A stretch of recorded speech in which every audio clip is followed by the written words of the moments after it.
Sweet. So we got Sam and Dov on. You guys are running a really cool startup called BlockBar. Before I try to describe it, maybe I'll point to Sam first. Do you want to give me a description of what the company does and where you were when you came up with the concept, how you knew this was something you wanted to spend your life doing? I actually came up with so Dov and I are first cousins. That's why we have the same last name, just in case anyone was wondering. But I was actually visiting Dov in Panama because Dov and his family are primarily based in Panama. We were sitting on his beach house, and I was trying to explain to Dov and his dad NFTs, this new craze that was kind of coming around, something that was on every headline. And at the time, I was trying to explain it, and I felt silly trying to explain it just because I didn't really know enough about it. So, I obviously, as they were poking holes in what NFTs do and what NFTs are, I didn't really have the answers. But we kind of looked at NBA Top Shot, and that was kind of very relatable to Dov and his dad. Then, we came home. Dov and I are in a group chat with two of our other cousins. We were just kind of, talking about the world of NFTs, what we think is going to come of it, what's going to happen. And then from the experience that I had with Dov's dad, we kind of realized that there is kind of this barrier for entry for NFTs, which I'm sure many people know. Whenever you buy your first NFT, it's always a hurdle. But primarily what our initial thesis of the company was, what if rather than selling NFTs from artists and on websites that people don't really know, what if we sell it directly from luxury brands? Dov and I come from a background in the duty-free industry. Our family owns Duty Free Americas. So like NBA Top Shot comes directly from the NBA. That's kind of why people get it so quickly. We said, what if we sell NFTs directly from some of the brands that we know? And we started, kicking the can with ideas. We mocked up a bottle of fragrance. We mocked up a beautiful haute couture dress. And then Dov works primarily in the wine and spirits category in Duty Free Americas. I'll let him tell you a little bit more. But then again, we were still kind of trying to figure out exactly what to do. In the world of fragrances, we didn't really think that it was as collectible as it should be. It's not really a big thing for people. So we said, what if we could sell NFTs directly from luxury brands? And what if we're solving an actual problem rather than, just using it as kind of a marketing campaign? And then that's when Dov kind of opened my eyes into all of the barriers of entry in the world of wine and spirits too.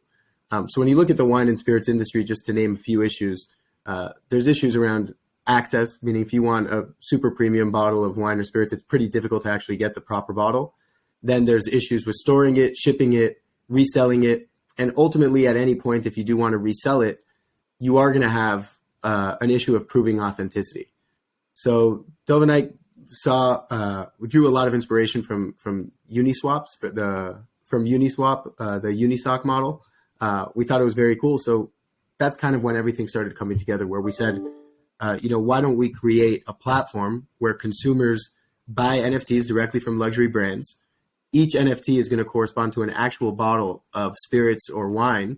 We'll store it for consumers, and then consumers with the NFT will have the ability to resell it on the platform, resell it on any Ethereum-based platform, gift it to anybody across the entire world, start a collection, or at any point they can exchange the digital version for the physical version. So basically it proves authenticity up until the point of consumption, because what we do is we basically allow the bottle to transfer an infinite number of times without the physical bottle ever having to leave the facility.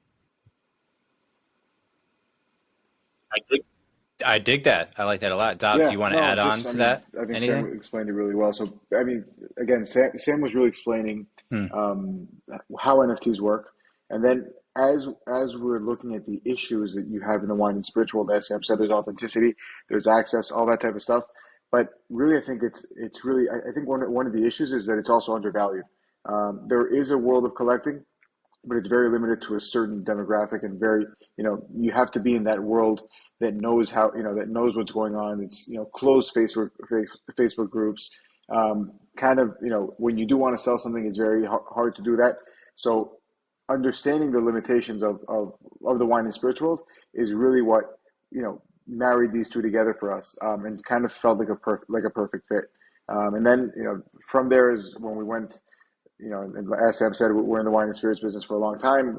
For my family's business in Duty Free Americas, we went to the brand, we went to the brands and ran through all the obstacles that they have and we have as retailers, as collectors, as brand owners, and showed how NFTs can really create a solution for this. And that's really how we got into it. And when we spoke to the brands, I think it made sense for everyone, and that's where that's where this came about. And you guys are young guys. It sounds like Duty Free Americas is a company that's been around. I've never heard of Duty Free Americas. Can you give me a sense for the scale of it, Dov? Like how many? Is it a retail shop? We have around over 220 duty-free locations around the world, primarily focused in the Americas. So basically, when you go to an airport or a border crossing in the U.S., we do the U.S. and Canada, U.S. Mexico, different airports around the world. You have the opportunity to buy products, as in liquor, duty-free. So you buy it without paying local taxes, just because you're leaving the country. And what happens a lot of duty free is you just have a very captive audience, and because of that, because you have millions of passengers going through very, very small locations. So for example, in Atlanta airport, there's 100 million people that go through that airport. Now, not everybody's traveling internationally, but you have that's one of the biggest airports in the world, and you have a massive captive audience. So brands like to put their most expensive and their best products out there in the duty free world. So we really get a lot of these customers that we already interact with for many years, and they are, they're coming through our shops and they're buying very expensive whiskeys, and they have to travel with it, carrying that burden, knowing that they can break. Yes, they have a tax, there's a tax incentive to do that, but at the end of the day, that bottle can break. You have to take it with you. If you're coming back to the U.S., you have to take it, there and back. You might incur duties when you come back, and then you get into all the problems that we address with BlockBar. So yeah, Duty Free Americas is a family-run business. Been operating for many years with us since 2001, and yeah, we operate mostly in the Americas. Yeah, my experience with this is that it seems like the airports just funnel you through that. Like you oftentimes are walking through the duty-free shop just to get to the terminal. Is there how does that work behind the scenes? Is there a contract between airports? Because it seems often like there's just one duty-free shop, and it's just called duty-free. It's not like, it's a very kind of label usually brand. They are labeled, yeah. A lot of the brands are very similar to duty-free. So, you have Duty Free Americas, Duty Free Shoppers, Do Free. So they're all very similar in name. But basically, yes, the airport issues a bid, like they issue an RFP. Then different retailers will come and offer different how much money they're willing to pay for that. And then usually it's a shared revenue model with the airport. So there's they're taking a percentage of sales. So the airport has a big interest in making sure that there's more sales going through there, just as they want more airlines coming to the airport because that creates a lot of business for them. So the airport really manages that, and then then usually it's a single operator. There's different airports in different ways. JFK, just because there's so many different terminals, each terminal could be a different operator. But again, it's I would say there's in the U.S. there's different operators that operate on a different scale. Yeah, that makes sense. Sam, how did you kick this off? So you have this concept. To me, it makes sense. I would imagine that other people can think about this in a similar way, where you're solving the problems of storage, you're solving the problems of liquidity, you're having a centralized marketplace where people can exchange, and then you're solving the problem of payment facilitation. Like if I actually want to sell you a bottle of wine that is stored, even if it's stored centrally in some repository, I have to pay you, an eBay acquired PayPal to be able to do that.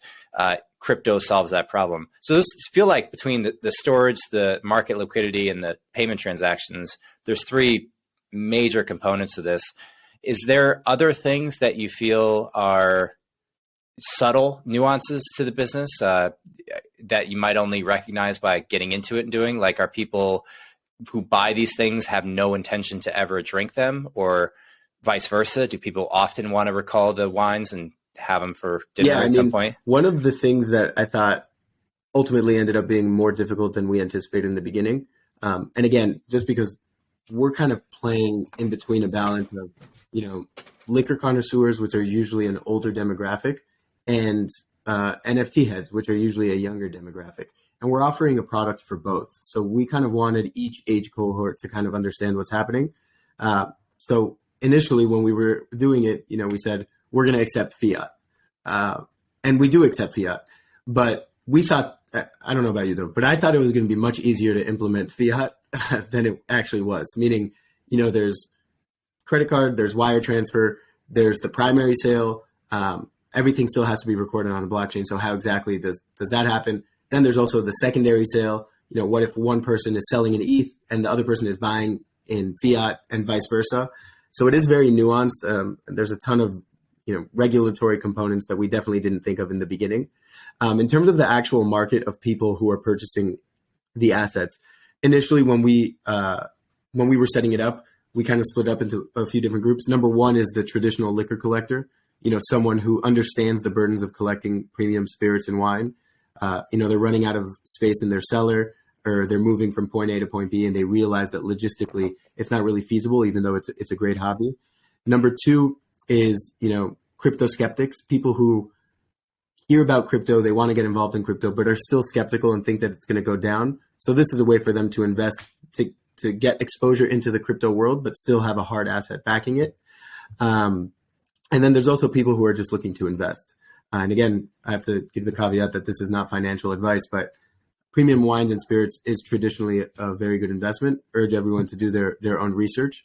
But like Dov was saying, it's actually very difficult to crack into that world. So this is an easy way for people who are looking to diversify their portfolio, both in the traditional markets and in the crypto markets. This is kind of something that hits two birds with one stone.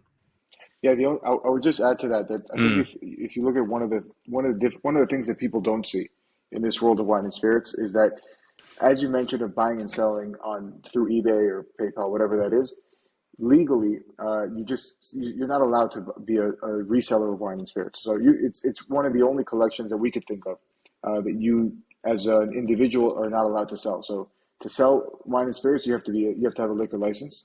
Now, are there ways around that where you go through an auction house and stuff like that? Yes, but at the end of the day, you can buy an expensive watch and you can resell it anywhere. You could buy shoes that are collectibles and resell them. You could buy NFTs. You could buy art and you can resell. All these collectibles in the world you're allowed to resell. When it comes to wine and spirits, you're kind of stuck with your avenues and ways to sell. And that's really where we saw that e-commerce in liquor, because again we deal in this world a lot. It's very difficult to scale e-commerce within your out of your boundaries. So if you're in the U.S., you have a huge market to grow from, but again, you're in the U.S. We're in areas in Latin America where we simply can't scale larger than the country we're in just because of the regulatory issues. So when you start getting into trading NFTs, that's really where you can start really trading and buying and selling, because you're technically buying and selling the digital asset. So in the world of today of buying and selling wine and spirits, you have very few options. What this really does is it opens up this whole world and democratizes it to the whole world. So everybody, anybody can become an individual collector and reseller, because again, you're buying NFTs and you're selling NFTs. So I think that's one of the nuances that we found that can really open this up to the whole world that most people don't have access to. Yeah, and part of the reason that I think wine and spirits was so attractive to us, number one, like Dov was saying, it's one of the only collectibles that you can own, but you can't resell yourself. Number two, it's very difficult to store it yourself. A lot of people buy a bottle of wine and they say they're going to drink it when, their kid graduates college. But, after 20 something years of storing that bottle of wine in direct sunlight and then moving from, New York to Miami, ultimately when you're drinking that, you're essentially drinking vinegar. That wine wasn't stored properly, even though it was for a great occasion. And then also, I'm careful saying this, but it's pretty much impossible to authenticate a bottle of premium wine and spirits. Earlier today, I was talking to someone and he was like, why don't I just go to a liquor store, buy a bottle, and then sell it at auction? I was like, you can, but ultimately the risk that you're running is that it's kind of impossible for you to prove that it's authentic, because you can authenticate the bottle and the label. But the most common way to counterfeit a bottle of wine or spirits, I don't know if anyone has seen sour grapes, is you get the real bottle, you get the real label, you get the real letter of authenticity, you somehow drain out the liquid through a needle or some other mechanism, and then you refill it with some other liquid. Then when you go to wherever you're reselling it, you're selling the real bottle, the real label, the real letter of authenticity with the fake liquid inside. And the consumer who's buying it has no idea. Likely they don't know what it's supposed to taste like, so they have nothing to compare it to. Or even if it is authentic, they're running the risk that the person who owned it prior to them just mismanaged it and didn't store it properly. So it could be that the bottle is actually authentic, but the liquid has gone bad.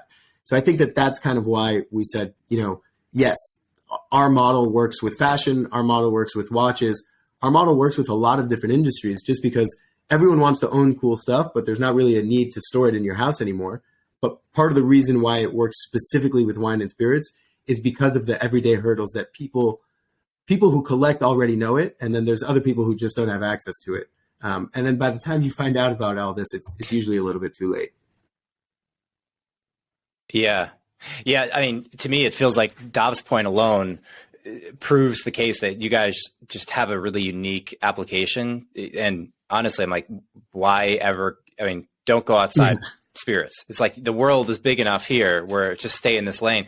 Just the pure legal entanglement of not being able to buy and sell wines privately. And that makes it so different than everything else that exists, that I'm sure that every other player in the space that wants to sell watches or shoes or things, they're going to be really apprehensive about getting into this space. And then the fact that you have all of these people who are just passionate just about trading wines and spirits, it's like, it's its own world. It doesn't seem by analogy like Amazon starting with books and then moving to so on and so forth. Does it legally work where you as the company will own all the bottles, and then you're allowing people to trade their certificates, the NFTs, and then at the end of the day, somebody makes a claim to own that bottle and wants it shipped to them? So I guess how does the transaction of ownership work? Say I buy the bottle on the site, I own the NFT, I trade it a bunch of times. Joe in Iowa owns it, and he wants to drink it. How does the transfer? So first of all, every NFT that we mint and every product on our site is sold in partnership directly with the brands, which is how we really solve the issue for authenticity, or get as close to it as we can. Every product on our website is done in partnership with the brands. Then what we do is we mint the NFT to the brand's wallet. So for example, we had an RBEG drop today. If you were to check on Etherscan, the first wallet that it transacted with, it'll be, I think it's rbegwhiskey.eth, so that you have some assurance that it comes directly from the brand. Then from a legal standpoint, and this is just, how we have to do it, when you buy the NFT, and we make this clear on every transaction that we have, each NFT represents proof of ownership, proof of authenticity, verification of ownership, and the right to have the corresponding asset delivered. Now, we can't guarantee delivery just because, ultimately when you do go to redeem the product, you're going to have to put in your name, your address, your ID. And if someone bought the NFT but is underage within their local jurisdiction to import it, we can't, guarantee delivery. Then also number two, if someone is trying to import it into a region where they're not allowed to import alcohol, for example, Saudi Arabia or the state of New York, where you're not allowed to import spirits, then we run into that same issue as well. So basically what we word it as is it's the ability to apply for redemption, but redemption is guaranteed as long as you're in full compliance with the law. So basically you're trading the proof of authenticity, and then ultimately when you go on the BlockBar interface, you redeem the bottle. So you burn the NFT and redeem the physical product. Right, and then your other option is always to come pick up the bottle in our facility, or pick up in any of our duty-free locations. So you do have that option. If you're in an area where you just can't be shipped to, you can always come pick it up. Yeah, and I think that's perfectly fine. I can't imagine why it would matter. I mean, you can't expect people to, they're on some random island outside of Africa, and they're like, well, I want you to ship me this bottle. It's like, no, you have to be within certain parameters, certain age, location. Like, there's got to be constraints. And I also think that it makes a lot of sense that people can buy the ownership of it, right? Say somebody is allergic to alcohol, they hate drinking, but they're a trader and they're like, this is let me get into this segment. Let me analyze the data, see the trends, make some educated bets in the space, and then buy the rights to them, sell them. Like, this person never has any desire to cash in on that drink, but there's no reason they can't be a player in the space and provide liquidity and efficiency in the market. I think that the point that Sam mentioned is really important to us. We only work directly with the brands. So technically what we could have done and would have made this process much easier and simpler was take the stock that we have from duty free.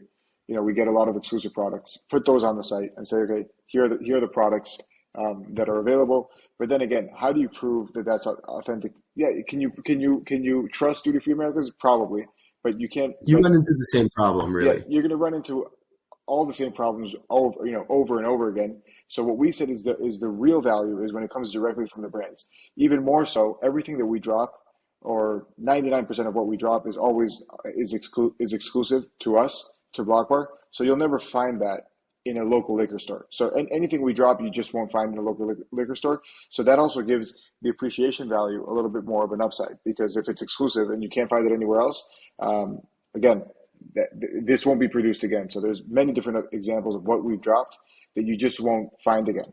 And that's where I think we provide real value versus just taking stock that you can, because if we could just put to put up a bottle of Johnny Walker Black that we have in our store, what's the point? There's no point in collecting that. It's not a collectible item. There's no point in actually doing any of this. And so that's really why we said, let's go directly to the brands. The brands drop the product. You are interacting with the brands, which also gives you a whole new world to interact with, because we haven't even touched on the, on what the brand offers from this. So you have, direct access to the brands when it comes to communication, private dinners, events, all these different things that the brands will start providing that you just don't get from a normal, liquor interaction. Even if you're a collector, a lot of times they don't know who you are, because think about what happens if you're a collector. You buy it from, somebody bought it, then they sold it to someone else, or sold it to someone else. Eventually, you're the final owner. You're the actual one who's going to drink this product. The brand has no idea who you are, and they have no way to interact with you. But here, through proof of ownership, through NFTs, you could obviously see who the owner is at the end of the day, and they can reach out to you and offer you different types of incentives of what how to become more of a collector with them, and all different types of things. So that's one that's one of the utilities that I think that will be very strong in our community. Well, I have two questions for you, Dov. The first one, is it true that brands are making drinks specifically to sell lines on BlockBar, where there's 300 bottles and they just don't make? Can they spin up new drinks like that? I mean, I would imagine they have big production lines, or then they also have maybe they don't. Things that are very exclusive that a lot of times, they're very exclusive, and they just either they're very expensive to put them out for sale, because where do they allocate these bottles to? So for example, the Ardbeg drop that we just had, there were a couple barrels that were put underground. There was an experiment that Ardbeg did a few I think 10 years ago. They put them it was like 7 years ago. They put these barrels underground to see what happens and how these whiskeys age when they're underground. That experiment will only be seen with those two barrels that will be taken out of the ground and now bottled. So that's something that they launched with us exclusively. Something else is, for example, there's a very old bourbon that we launched that they put 6 bottles in 6-liter bottles. So they only made 5 of these 6-liter bottles that you can never find again. It's whiskey that's aged since 1982. So I think when it comes to wine and spirits, again, I think that what makes it different from any other collectible is, and this is why I think it's just undervalued, is most of these things have been aged for 20, 30, 40, 50 years, depending on what we're dropping. They're aged for so long. There's only a certain amount of liquid that you can get from there. So if you know how the aging process works, there's a 2% evaporation approximately that goes into every year. It evaporates 2%. So when they bottle these products, somebody had to lay down the whiskey 30, 40 years ago. They then start trying it and decide when the perfect time it is to bottle it. And they put it into different casks. There's a whole science of how they do these things. But there's only a limited amount of products that are going to be out there. that are aged so many years. And can they do this again? Yes. In 30 years, they'll hopefully launch another 30-year-old. So that I just think that the wine and spirits world is just undervalued because of the time and effort that goes into it. And frankly, I think, even the Johnny Walker Black, what we just spoke about, is a 12-year-old whiskey that's been aged 12 years old in barrels. You don't get a lot of things that you can buy that are 12 years old. So I think a lot of thought and process and engineering goes into these things then I think the reason that they're not collecting more is just because collecting is hard. How do you restore it? How do you authenticate it? How do you interact with it? You can't sell it. So, it just makes the whole process very difficult for someone. So, and then you have the problem with insurance that, you're scared of something going wrong. So why would you get into this? So that's what, those are the problems that we try to solve, to really make it more investable, collectible. And then ultimately, what we say in the brand says is all this product is to enjoy and to drink but a lot of times it's for a special occasion, and that special occasion, you just don't want to have to take care of it and think about it the whole time until that special occasion comes. Yeah. So that's really why we think it's the proposition is unique.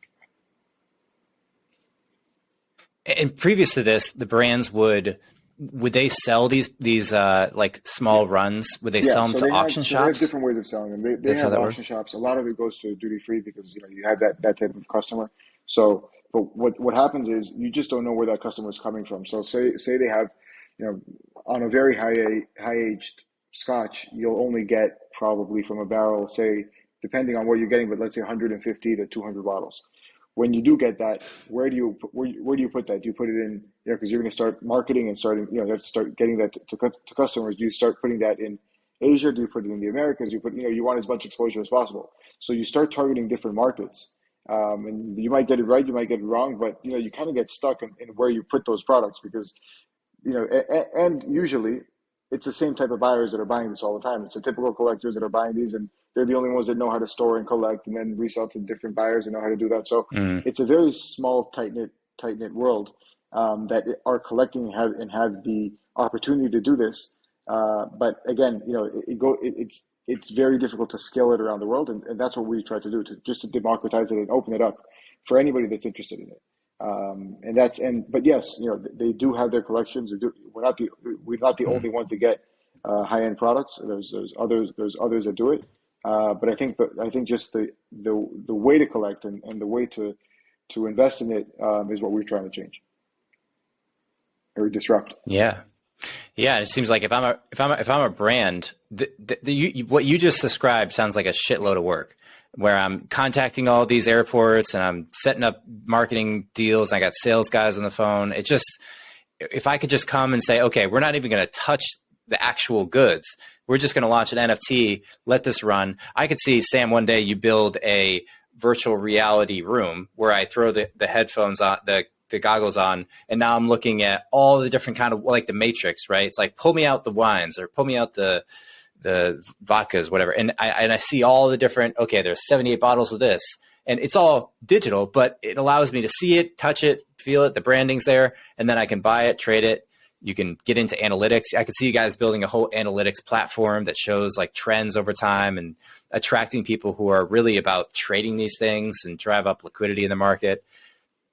Does seem like, huge idea. I mean, the fact that it's better for brands, better for individual consumers, and then also opens up the market for traders is huge. The only people who don't win, and I wouldn't even say they lose, are the duty-free shops. Like, if I'm a duty-free shop, I'm not excited about this. I'm probably not worried about it because my business is still going to have all these people coming through. And I imagine the vast majority of these duty-free shops, their business is in the $45 to $70 bottle. They're not they're not, people aren't going to airport to buy rare bottles of Johnny Walker. I think that first of all, a lot of the times this product ends up going to just private clients. So if they have a really exclusive, barrel that was bottled, let's say, 1967, that happened to be a great year, a great vintage, whatever it is, whether you're talking about wine or whiskey, that a lot of times if it's so rare and they can't really allocate that product, they usually just go to their private clients.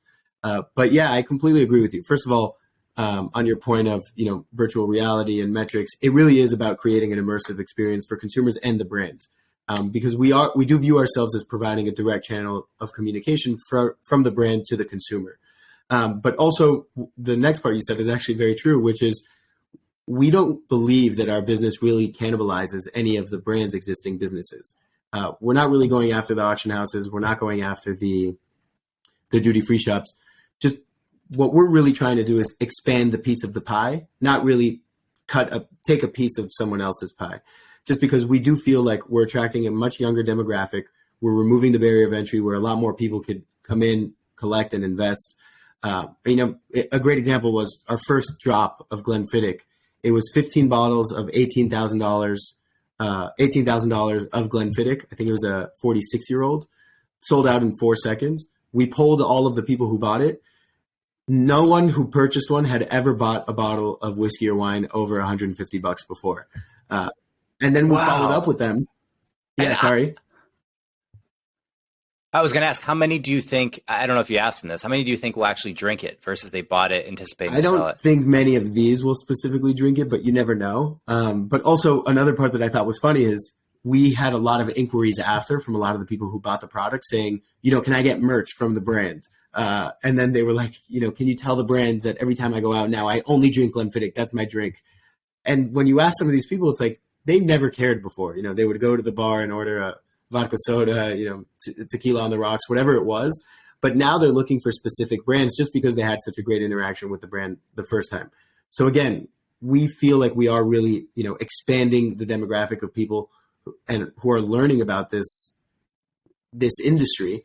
And also the immersive experience is very important. We did a drop with Penfolds Wine where one of the experiences was a private wine tasting class with Peter Gago, the winemaker, which, that's pretty cool. If I'm someone like myself, I've never had a private wine tasting class from, a very well-respected wine company. In this one, it gave the chance for people who spent a couple $100 to, get that access. And also the price point, you nailed it right on the head, where we're not looking to sell $20 to $70 bottles for, $1,000. We're really looking at that premium and super premium category. The premium and super premium category in the spirits industry is the fastest growing segment within the industry. And also, obviously, it's just the most likely to be counterfeit. So that's where we think we could provide the most benefit. Well, how much is premium? When you say premium, is that like over 1,000 is premium, over super premium? No, I think, Dov, correct me if I'm wrong, but I think premium is over 250 and super premium is over 500. Yeah, I would say even over 100 is already premium in the space. Again, I think it's undervalued, but even when you look at a bottle of Clase Azul tequila, which is the premium tequila in the space, it started at $80, now it's at around 150. They're going for, but that's the opportunity. It's really on the higher end stuff. I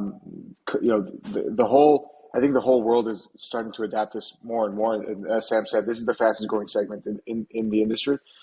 So people are just starting to, besides just collect more, they're just starting to drink better stuff and understand more about the brands that are being launched. Information is just out there now. So you understand how long it's aged, what type of cask, how the process is, and all these different things that go into it. And there's a whole art that goes into, besides just aging. You have a lot of it just has to do with nature. In the wine industry, you have a good year, you'll have a great vintage. You have a bad season, then that vintage won't be good, and you can't replicate nature. So you just, again, they're literally non-fungible. These great vintages that you can get, but they're just very difficult they're not liquid. They're very difficult to trade and to move on, to pass on to different people. Yeah, no pun intended. Let me ask you this question. I've often wondered this. I want to make this first point, and then I'll ask you the question. First is, I think you guys are doing, you haven't mentioned it explicitly, although maybe you've thought about it. It seems like we have a pervasive problem, at least in America, of abusing alcohol, right? The age is 21. People often drink. They'll go to parties in high school and they'll abuse it. They'll get way too drunk, myself included. Like Thanksgiving, took vodka out of a friend's cabinet, drank way too much, had never had any before because it was off limits. And throughout college, drank way too much and way too much garbage. because it was all about like the experience of being drunk at a party. That's what we're all after. And it felt, in hindsight, I'm 34 now, and it feels like, man, that's just not how I would ever want my son to interact with alcohol, because it is more like the way you describe it, Dov, is that's how I think of, that's the mature perspective, is like, okay, we're looking at the science of cultivating this really unique tasting, exciting spirit. And they call it spirit for a reason. Like, it makes you feel differently, but to get trashed and drink garbage vodka just seems like we have a lot of maturing to do. And I'll let you comment on that, but I want to ask you, how does the mainstream brands make such incredibly consistent products? Like, how does Bud Light and all these winemakers produce thousands and thousands of bottles all over the country and the world, and they all taste almost exactly the same? Are they somehow controlling nature in their production?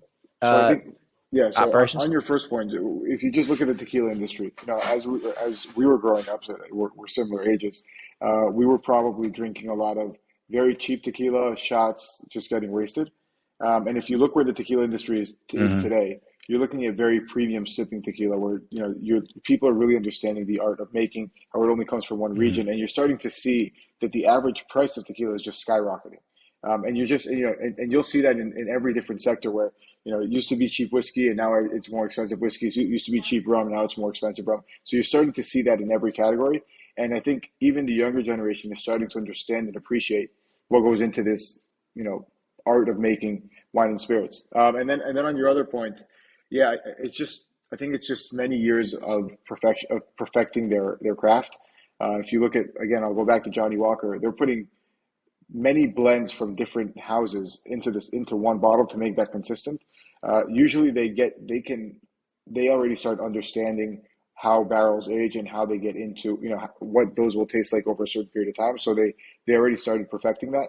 But yeah, it's incredible what they can do. In the wine industry, it's harder to perfect that. It's hard, every year is a different vintage, and it won't it won't be as consistent.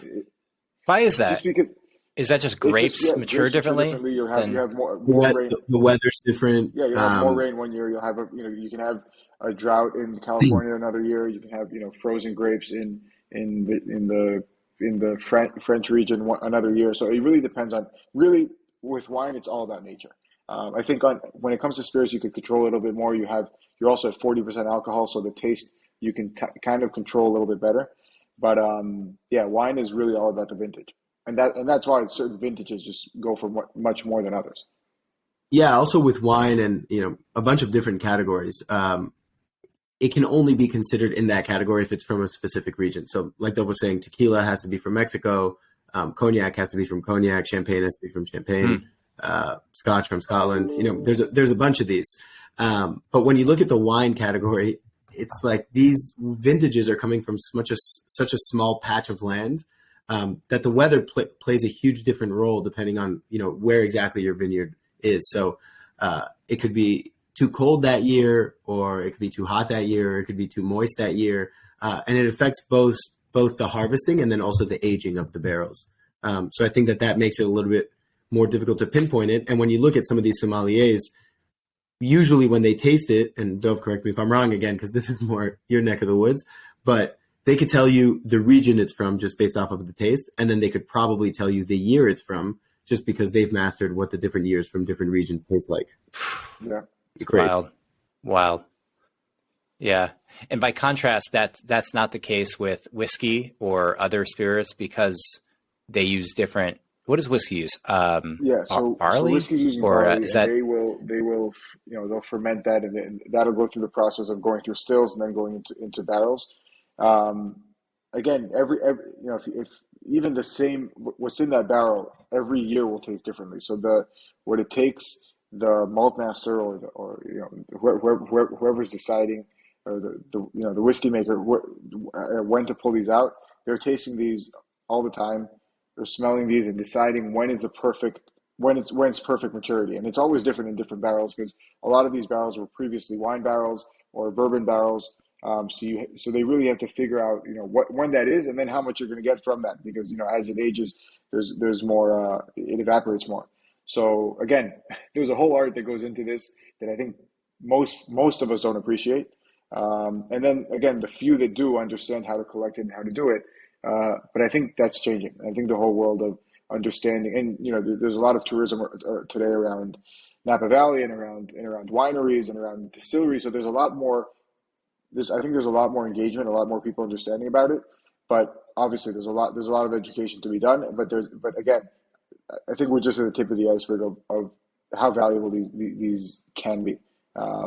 As people start noticing, higher age and different tastes, different aromas from different areas, and I was just at the Macallan distillery, and how we tasted a 60-year-old bottle, and how different that is from a 12-year-old, and how different that is from a 21-year-old, and a lot of times it's not about age, it's about taste, and you really can't say what's better and what's worse. It's really about taste. So it's again, I hope everybody gets an opportunity to go to the distillery and start tasting different products, because it really opens the world up to different aromas that you just wouldn't get from just sipping, just from drinking the shots that we drank as we were kids. Yeah. I went to in Puerto Rico, what's the rum maker down there? It's on the tip of my tongue. Who's the big trivia question? The big rum maker in Puerto Rico. It starts with a B. I forget the name. God, it's gonna kill me if I can't remember that. But they would give out tickets. It'll come to me. They give out tickets. Everyone gets like one ticket for the sampling. And I was, I think, 19 years old. And I got a ticket, so I got a little sample. But then the older people in the crowd that were on the same tour with us also got tickets, but they didn't want the samples, so they would give it to me. And I would just have like 7 tickets, and we would just sit around and have way too many.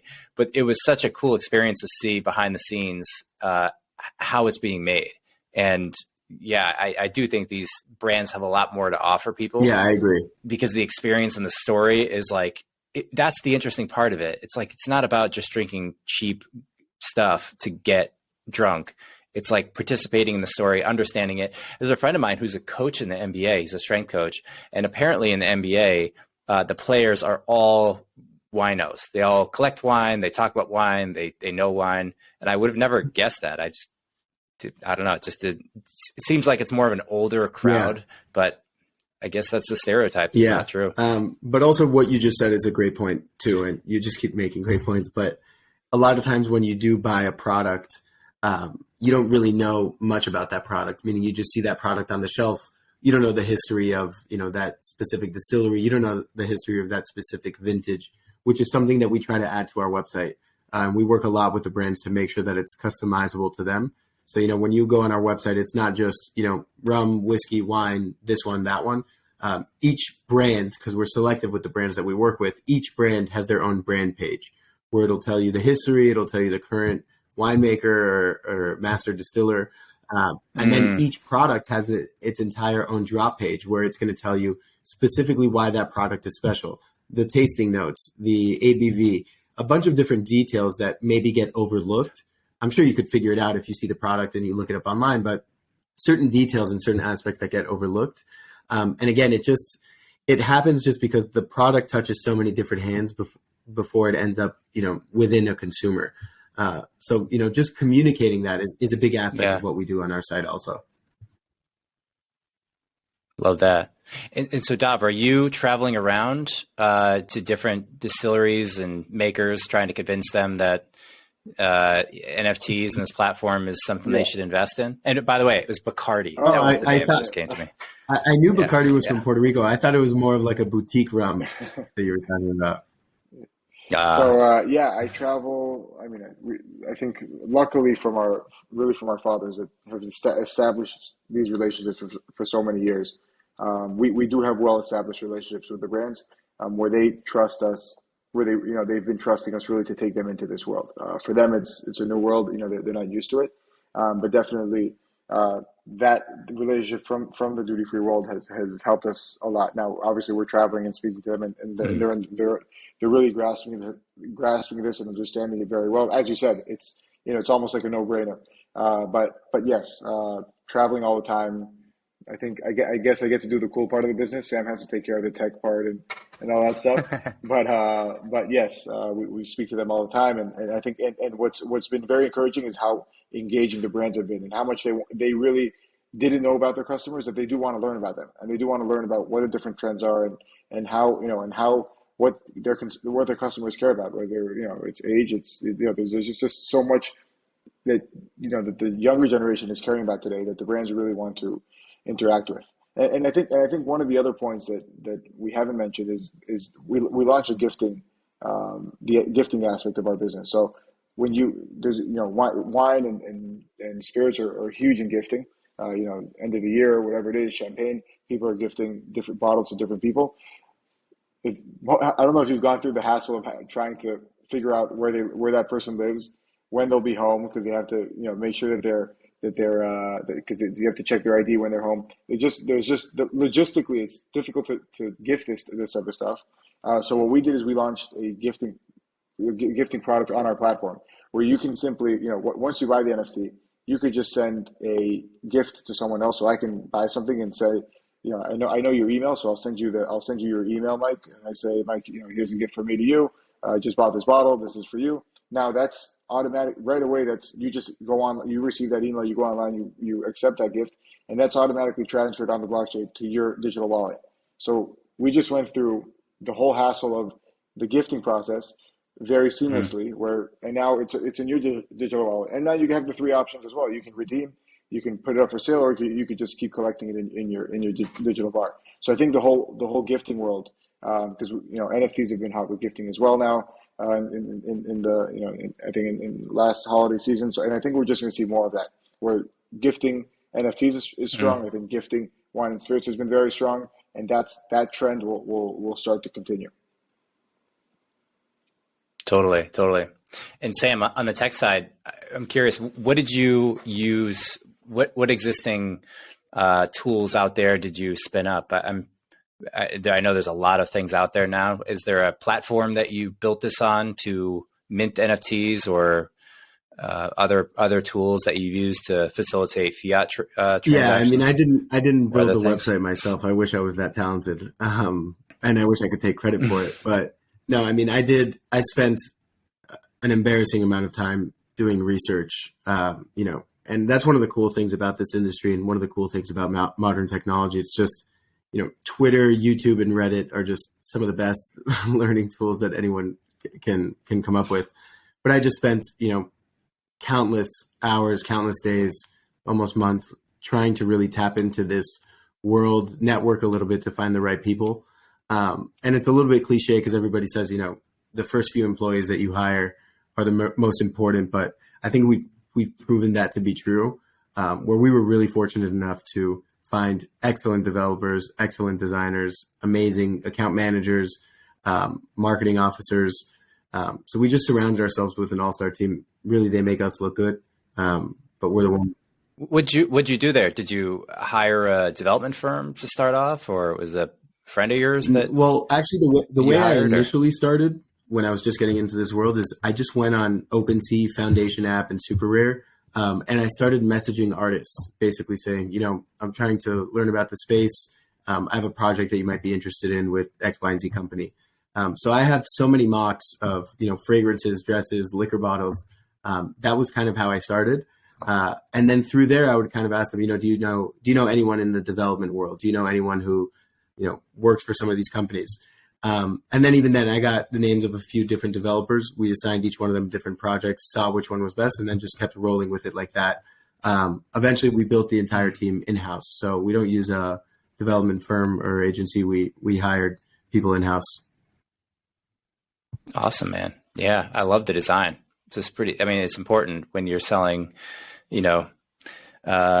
things that people don't need. They're collecting them for fun. They're trying to maybe make money, then cash them in one day. How is the model structured? Are you taking a transaction fee on new bottles minted, or is there some other so model? So on the primary sale, when it's going first from the brand to a consumer, first of all, we have 3 release mechanics. You could either go through a lottery mechanism, which we usually recommend if it's 1 or 2 bottles. You could go through a first come, first served, or you could go through an auction. The way it works is we just take a regular retailer's margin. So in the industry, there's just kind of a standard take that a retailer would make. We operate under the same margin. And then what's cool about this, 40%, 30%? Yeah, it's like between 30 and 40%, depends on the brand. And then what's cool about this is on every secondary sale, we store and insure the bottle for free for all of the consumers. But then on every secondary sale, we take a 10% commission and we split that directly with the brands. So the brand is now also incentivized to, maintain the brand image, of course. But also we pitch ourselves as the most lucrative channel for a brand to sell their product. Just because, number one, they don't have to go through multiple different intermediaries. They don't have to go through distributors, retailers, wholesalers. It's just one party. But then also they get the ability to, get a percentage off of the appreciation in perpetuity of some of their bottles that are changing hands. When they sell a line, like they sell 100 bottles, are they say all of them sell out in a minute? Are they shipping those bottles to a warehouse that BlockBar would run, or do they just keep them in their space? So it depends. Like for example, we sold a barrel of wine where it's a cool story, but they bought a barrel of wine, a group of like 20 people. There were a WhatsApp wine tasting group chat down in Miami. And basically that bottle of wine is still aging. So in 1 year, that barrel will be converted into 300 bottles. And then, they'll split the NFTs the way they want to. But because that barrel is still aging, that barrel is still sitting in the vineyard's facility. So in that case, it stays, with the brand. But some of the other products that are already ready, they ship it to our warehouse. We have a warehouse in Singapore, and we're opening up a few other locations. So they ship it to our bonded warehouse, which I should send you a video of the warehouse because it looks like a Bond movie where someone would store their stuff. Bonded? Is that what you meant by that? Singapore. Why would you ship it to all the way over there? It seems like bonded means duty and tax free. So basically, when the product is sitting there and it sells to somebody else, there's no sales tax. But part of the reason we put it in Singapore was just because that's probably the safest jurisdiction in the world. And insurers could tell you that too. And again, we're storing, premium products for consumers around the world. We wanted to make sure that, that product is as secure as possible. So, there's motion sensors, temperature control, 24/7 guards, laser beams, sharks, Got it. Yeah. Damn. All right. So you got the building that's sitting over there with all these bottles. You sell, Macallan launches 200 bottles. They sell out in a minute. You ship all the bottles to Singapore. Those are under lockdown until somebody deems the bottle. We have the product in our facility before we release it, just to make sure that the numbers match and nothing gets, destroyed along the way. Mm-hmm. But then some of the products that we sell aren't necessarily ready yet, in which case we put an earliest redemption date. So for example, that wine barrel, you can't redeem any of the bottles because the barrel hasn't been bottled yet and it's not in our facility. So we basically say you own this, but you can't redeem it until December 1st. Sweet, man. It's a slick setup. I dig it. It kind of reminds me, this is a funny side story, but there's a story of the, in ancient times, the different empires across the land wanted to trade amongst each other. They had different currencies. So they all got together and said, hey, we're going to make a standard currency of gold. And we're going to all keep repositories in this island. And the island's going to have guards. It's going to be very, very safe. And if you make a transaction from one empire to the other, we'll just write down the transaction. And instead of moving gold from your empire to ours, it's all in one giant safe. And we're just going to make a note of it on the ledger. Well, one day, years later, one of the kings came to the island with his kids and he said, hey, I want to see this island, see where all the gold is stored. And they go down to the cellar and they're like, oh, the kids want to go and see the gold. And the guy's like, no, we can't go down there. The doors are locked and it's really, really hassle. They're like, no, we came all this way. We want to see it. So he said, well, sir, a couple of years ago, there was an earthquake and all the gold sunk beneath the earth and it's all gone. But don't worry, all the books are still in order. we haven't lost anything. So we saw that. We actually have a live feed that's going to go live within the next month or so, where you can see all the product there. We want to make sure that doesn't happen, or if it does, you'll know about it. Yeah. Also, at least we have insurance. But you see, that's one of the benefits crypto Yeah. with Bitcoin and Ethereum, no earthquake is going to swallow up your currency. Yeah. Yeah. That's so funny. Guys, this has been awesome. Do you want to give a shout out as to, are you guys on social media? Are you writing personally? And then we can talk about BlockBar.com. Is that the domain? Yeah, BlockBar.com. Yeah. I mean, I think it's much more interesting to follow the BlockBar social media channels. Dov and I are not that interesting. We're just trying to work. But BlockBar does have a newsletter. It does have a blog. Twitter handle is BlockBar NFT. The Instagram handle is BlockBar.eth. We try to educate our consumers. We put a lot of educational videos on YouTube. Some of the videos are actually awesome. We have our video editor is actually, I don't know if she's 16 or 17 years old, but she's amazing. I mean, it's crazy how talented she is. But so I urge everyone to check it out. But yeah, I mean, and then if anyone wants to get in contact with us, we're on all the regular channels, Twitter, Instagram, LinkedIn, of course. So always open to connect. And are you guys raising, or have you raised money already for the company? No, so we've actually bootstrapped the whole company. We haven't taken any outside funding or any outside capital yet. Nice. Any plans to, or do you think you'll just steamroll with the bootstrap? I think we'll steamroll with the bootstrap. I think sometime soon we'll probably raise from strategics. So, people in the industry or brands in the industry, just someone where the interests are aligned. Again, I'm not saying anything negative about VCs, but for us, we're providing a very particular service to the brands and to consumers. We don't want to mix in another party whose interest isn't necessarily aligned. So we would bring in, outside capital if it was the right partner and the right interests aligned.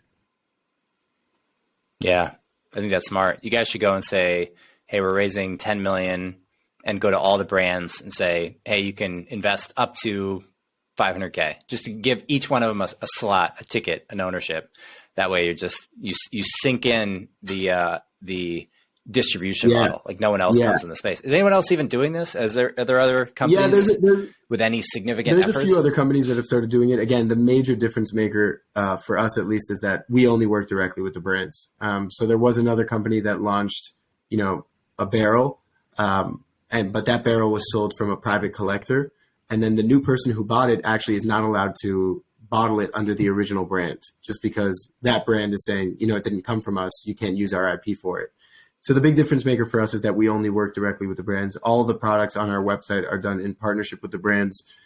We try to get the brands to mention it on social media. Again, of course, to build up the hype, but also just to give assurances to some of the consumers that are buying it that it does come directly from the brands. But that idea from raising from the brands is a good one. We should just go around to all the brands and say, you guys should get some skin in the game. Not cannibalize anyone. Hopefully, everyone can put their egos to the side and just view this as kind of like a syndicate for everybody to grow and, better the whole industry. Cap their investment. Yeah. Pro tip, cap their investment so they can only invest like up to 200K or 300K each.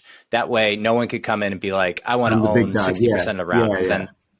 Then that would probably disincentivize other brands to get really involved. Yeah. But just a thought. I don't know what I'm talking about. Well, guys, awesome. I love this. I love this company. throwing stuff out at you guys. If I could ever be helpful, reach out. Otherwise, blockbar.com is a site, and hope you guys keep kicking ass. Thank you, Mike. It's an exciting project. All right. See you guys. Take care.